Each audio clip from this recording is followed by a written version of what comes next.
Hello and welcome. We begin with the latest updates on the DR Congo conflict. A ceasefire brokered by US President Donald Trump seems to be falling apart. DR Congo President Félix Tshisekedi has accused Rwanda of violating the ceasefire. The peace deal was signed just a few days ago in Washington. President Trump hailed it as a miracle. He claimed the DRC conflict is among the 8 wars he has ended and reiterated his desire to win a Nobel Peace Prize. But the DRC president's recent accusations have cast doubts over the peace deal. Despite our good faith and the recently ratified agreement, it is clear that Rwanda is already violating its commitments. The day after the signing, units of the Rwandan Defence Forces conducted and supported heavy weapons attacks.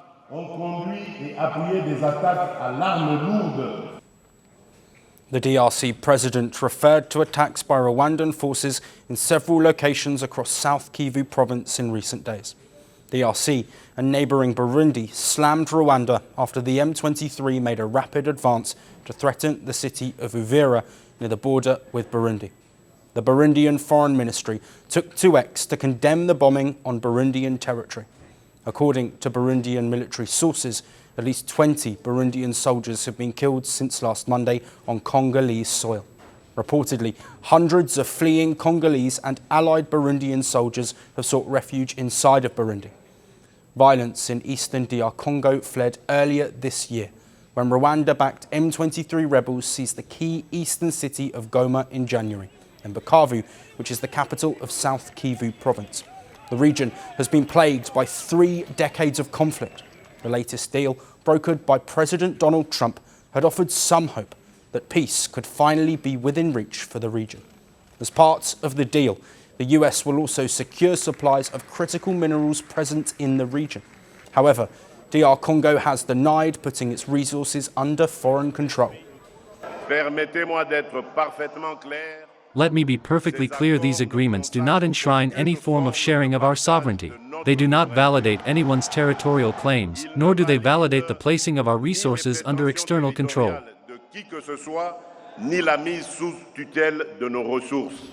Fighting in the mineral-rich eastern DR Congo has been raging for 30 years. Several ceasefire agreements have been brokered and broken in the past, and none of them could put an end to the fighting and bloodshed. Can the Trump-brokered peace deal deliver on its promise, or will it also meet the same fate as the past peace efforts?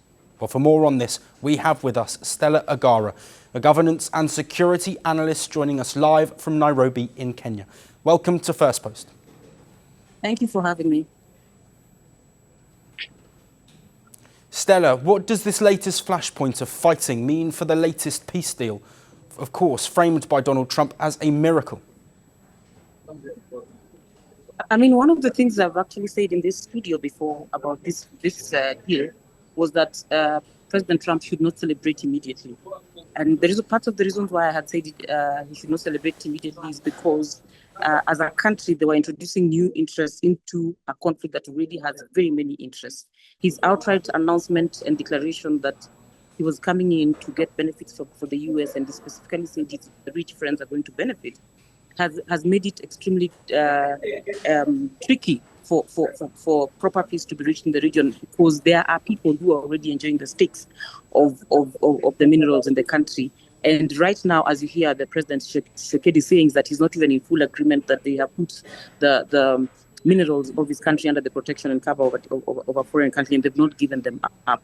As long as the peace deal has these kinds of disagreements within it, it poses challenges in terms of whether or not it's going to be respected. The other thing is that not all the interests in this conflict were in the room when the peace deal was being reached.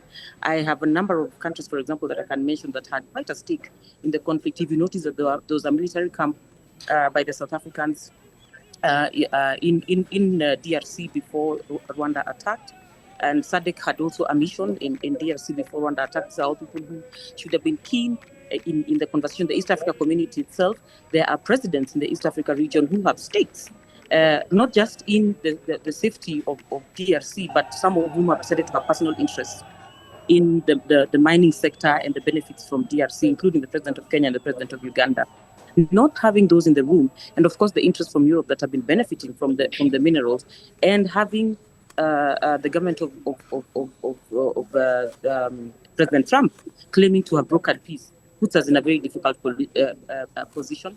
You may also note that governments like the government of China will not just sit down and watch this kind of a peace agreement work when it's going to eventually benefit the interests of the US accessing the minerals. So it's a very complicated situation, and I'm worried that this puts the agreement in a very shaky place, and it puts the people of DRC Congo, who desperately desire peace, in a very delicate position. Yes, and Stella, we're going to come on to the people living in eastern DRC, but first I want to look at the international efforts to end this conflict. We know, of course, for whatever reason, whatever moral reason, Donald Trump is trying to end this conflict, this long-running conflict, but do you think more is needed from within Africa and potentially internationally? Well, I absolutely believe that more is needed from Africa. I have been on record again in this video as having communicated that there are fundamental problems with a conflict like this being addressed from outside the continent. I have definitely spoken here and said that the AU has really let the continent down to allow the negotiations to be addressed from outside. And part of the shortcomings of this peace agreement are as a result of the fact that the agreement is being done from outside the continent. I must also point out that my contention that the US, Qatar, and etc. may not necessarily be the best interlocutors in these negotiations is because when any other interests come in, they actually get in the way of not just get in the way, but they're introducing new interests that complicate the conflict even more.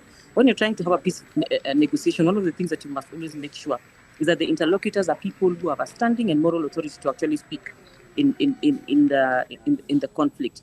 Can Africa play a bigger role in these conversations? Yes, they can. I think the president of Kenya, who is the chair of the East Africa community at this moment. Thank you to Stella for providing that insight. This is a situation we will continue to monitor on Firstpost Africa.